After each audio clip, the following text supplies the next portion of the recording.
I think it begins with, as much as we can, working to separate people from the ideas they hold. And so as a Christian, I can say, I believe as a theological matter, every human being I encounter is created in the image of God, which then is a starting point for my interaction with that person. And hopefully, if I were a really good Christian, I could carry that all the way to every person I encounter. It becomes hard for me, and I think a lot of people, at the limit. So if you encounter the Nazi on the street, which is no longer a hypothetical, right? There were Nazis on the street in Charlottesville, and there are people who look back at you and say, I reject your humanity or your right to exist.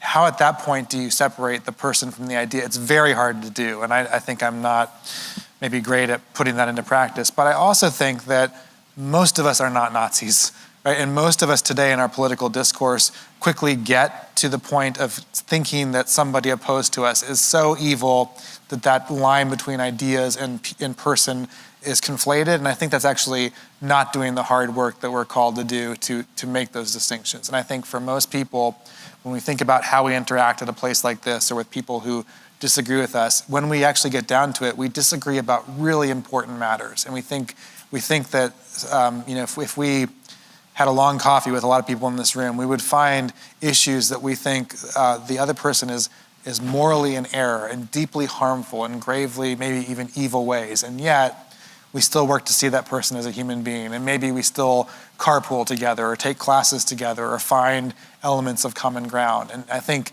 that, especially it seems like in today's society, that initial hard work is something that we can all strive to do better before we get to the limit cases.